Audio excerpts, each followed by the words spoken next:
Dear students, welcome you once again to my spoken English class, that is bmsironline classes. দেখো আমরা গত ক্লাসে 10-2 এর ব্যবহার শিখেছি কিভাবে যদি বাংলা বাক্যের শেষে এরকম থাকে, যেমন তার নাচ করাই স্বভাব, গাওয়াই স্বভাব, খাওয়াই স্বভাব, এই জাতীয় থাকে। আমি বলেছি প্রথমে কর্তা, তারপর 10-2, তারপরে মূল ক্রিয়ার ভিওয়ান রূপ, তারপর অন্যান্য কর্ম।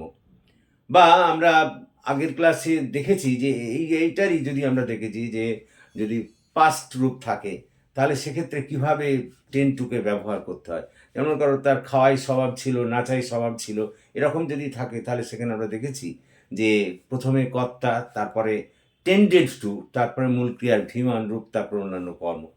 তোমরা এটা মনে করতে পারো। আজকে আমরা শিখব যে এর না সূচক বাক্যগুলো। অর্থাৎ যদি দেখো গাওয়ার স্বভাব তার নয়, খাওয়া স্বভাব তার নয়, খাওয়া তার স্বভাব নয়, নাচা তার স্বভাব নয়, বা স্কুল যাওয়া তার স্বভাব নয়, লাস্টের স্বভাব নয় যদি ক্রিয়ার সঙ্গে যোগ থাকে, তাহলে সেক্ষেত্রে তোমরা বাক্য গঠন করবে কি করে?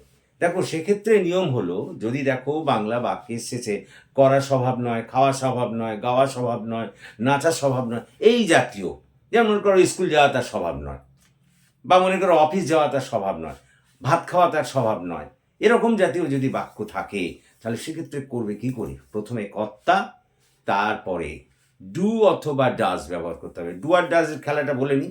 সাধারণ কর্তা হলে ডু, আর কর্তাটা যদি থার্ড পারসন সিঙ্গুলার নাম্বার হয় তারপরে ডাজ, তারপরে একটা নট শব্দ বসাবে, তারপর টেন্ড টু, তারপরে মূল ক্রিয়ার প্রেজেন্ট রূপ মানে ভিওয়ান রূপ, তারপর অন্যান্য কর্ম। যেমন করো আমার স্কুল যাওয়ার স্বভাব নয়, দেখো লাস্টে যাওয়া স্বভাব নয় আছে, আমি বলছিলাম না যাওয়া স্বভাব নয়, খাওয়া স্বভাব নয়, নাচা স্বভাব নয়, এরকম থাকলেই প্রথমে কর্তা, তারপরে ডু অথবা ডাজ, তারপরে নট, তারপর মূল ওই টেন্স টু, তারপরে মূল ক্রিয়ার প্রেজেন্ট রূপ, তারপর অন্যান্য কর্ম। তাহলে মনে করো আমার স্কুল যাওয়ার স্বভাব নয়, দেখো যাওয়ার স্বভাব নয় আছে, তাহলে প্রথমে কর্তা বসালাম আই, তারপর বলেছি আই তো সাধারণ কর্তা, থার্ড পারসন নয়, তবে আই ডু নট।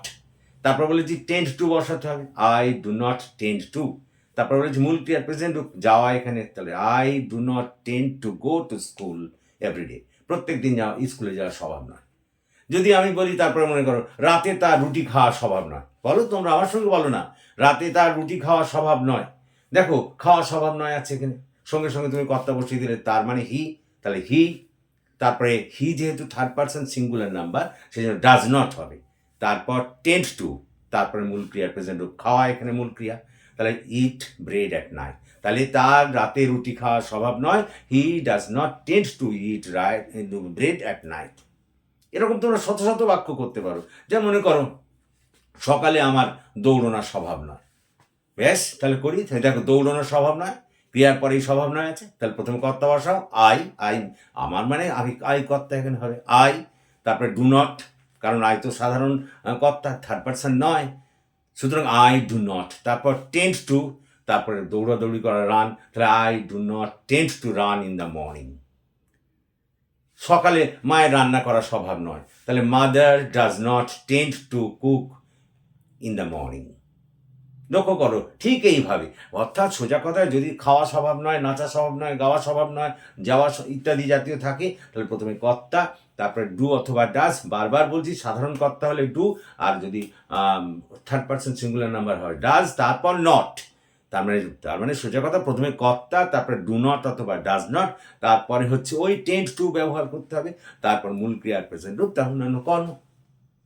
দেখো আমি সেটাই প্রথমে লিখেছি যে বাংলা বাক্যের শেষে খাওয়া স্বভাব না, নাচা স্বভাব না ইত্যাদি জাতীয় বাক্য থাকে, তাহলে সেক্ষেত্রে প্রথম কর্তা, তারপর ডু নট অথবা ডাজ নট, সাধারণ কর্তা হলে ডু নট, আর যদি থার্ড পারসন সিঙ্গুলার নাম্বার হয় ডাজ নট, তারপর টেন্ড টু, তারপর মূল ক্রিয়ার ভিওয়ান রূপ, তারপর অন্যান্য কর্ম।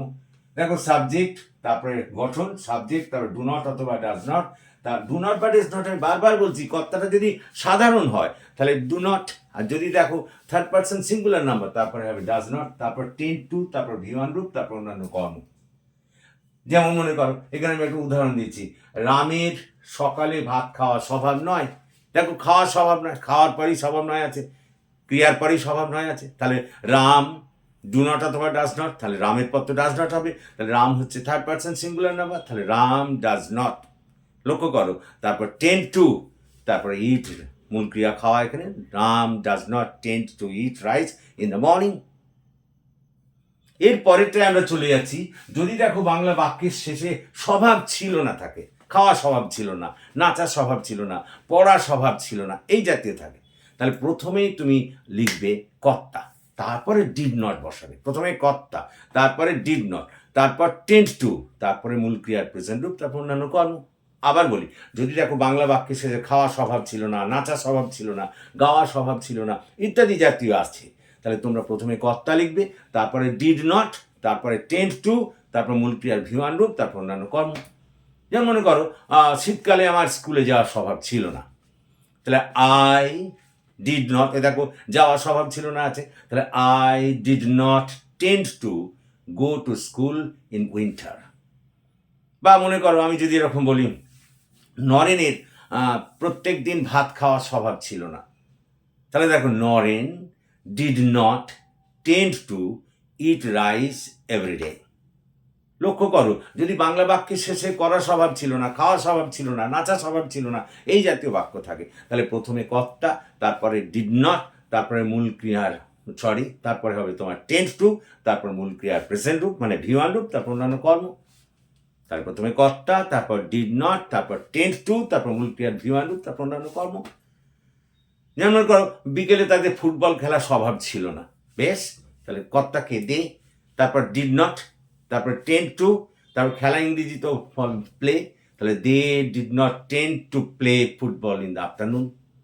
দেখো আমি সেটাই লিখেছি এখানে, রামের, দেখো এখানে লিখেছি যে রামের সকালে যদি বাংলা বাক্যের শেষে করা স্বভাব ছিল না, খাওয়ার স্বভাব ছিল না ইত্যাদি থাকে, তাহলে গঠন সাবজেক্ট, তারপর ডিড নট, তারপর টেন্ড টু, তারপর ভিওয়ান রূপ, তারপর অন্যান্য কর্ম। একটা উদাহরণ দেখো, অতীতে তার স্কুলে যাওয়ার স্বভাব ছিল না, তাহলে he did not tend to go to school at past. এরকম শত শত বাক্য বলতে পারো।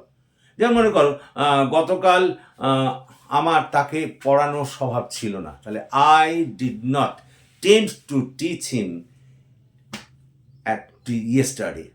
তাহলে কি হলো, I did not tend to teach him yesterday.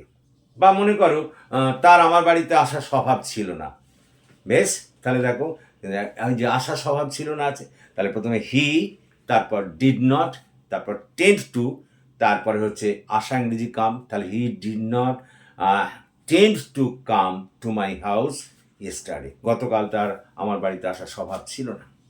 তার মানে সোজা কথা, যদি দেখো স্বভাব ছিল না কথাটা থাকে বাক্যের শেষে ক্রিয়ার সঙ্গে যুক্ত, তাহলে তুমি প্রথমে কর্তা লিখবে, তারপরে ডিড নট, তারপরে টেন্ড টু, তারপর মূল ক্রিয়ার ভিওয়ান রূপ, তারপর অন্যান্য কর্ম। দেখো এই জাতীয় ক্ষেত্রে আমি তোমাদের দুটো বাক্য করতে দিচ্ছি, তোমরা আমাকে কমেন্ট বক্সে করে দেখাবে, তাহলেই বুঝতে পারবো তোমরা বুঝতে পেরেছো। যেমন মনে করো 1 নম্বর, সকালে আমার স্কুলে যাওয়া স্বভাব নয়, এটা একটা করে দেখাবে। 2 নম্বর, বিকেলে তাদের পড়া স্বভাব ছিল না। এই দুটো আমাকে কমেন্ট বক্সে করে দেখাবে তোমরা, তাহলে বুঝতে পারবো যে তোমরা এটা বুঝতে পেরেছো। তাহলে দেখো আজকে 10-2 এর নেগেটিভ সেন্টেন্স করা শিখলাম। যদি দেখো বাংলা বাক্যের শেষে, আবার একবার আমি রিপিট করছি, যদি দেখো বাংলা বাক্যের শেষে করা স্বভাব নয়, খাওয়া স্বভাব নয়, নাচা স্বভাব নয় ইত্যাদি থাকে, তাহলে প্রথমে কর্তা, তারপরে ডু নট অথবা ডাজ নট, তারপর টেন্ড টু, তারপর মূল ক্রিয়ার ভিওয়ান রূপ, তারপর অন্যান্য কর্ম। যেমন মনে করো তার প্রত্যেক দিন স্টেজে নাচার স্বভাব নয়, তাহলে he does not tend to dance on the stage everyday. দেখো হি যেহেতু থার্ড পার্সন সিঙ্গুলার নাম্বার, ওই জন্য ডাজ নট বসালাম। যদি কর্তা এমনি পার্সন হতো তাহলে তুমি ডু নট বসাতে। সোজা কথা, এক্ষেত্রে প্রথমে কর্তা, তারপর ডু নট অথবা ডাজ নট, তারপরে টেন্ড টু, তারপর মূল ক্রিয়ার ভিওয়ান রূপ, তারপর অন্যান্য কর্ম। তারপরে বললাম যদি দেখো বাংলা বাক্যে শেষে করার স্বভাব ছিল না, খাওয়া স্বভাব ছিল না ইত্যাদি থাকে, তাহলে সেক্ষেত্রে নিয়ম কি, প্রথমে কর্তা, তারপরে ডিড নট, তারপর টেন্ড টু, তারপর মূল ক্রিয়ার ভিওয়ান রূপ, তারপর অন্যান্য কর্ম। এইভাবেই আমাদের কিন্তু বাক্যগুলোকে সাজাতে হবে যদি দেখো 10-2 এর এরকম নেগেটিভ সেন্টেন্স থাকে। তোমাদের এই দুটো করতে দিয়েছি, এই দুটো আমরা তোমরা আমাকে কমেন্ট বক্সে করে দেখিও, তাহলে আমরা বুঝতে পারবো যে তোমরা বিষয়টা বুঝতে পেরেছো। সুতরাং যদি তোমাদের এই ক্লাসটা ভালো লাগে তাহলে তোমরা তোমাদের বন্ধুদের শেয়ার করো, এবং শুধু বন্ধুদের শেয়ারই করো না, তোমরা নিজেরাও ক্লাসটা ফলো করো, এবং একই সঙ্গে আমার এই চ্যানেলটিকে সাবস্ক্রাইব করো, সাবস্ক্রাইব করে আমাকে এই কাজে এগিয়ে যেতে সাহায্য করো। So that's all for this day.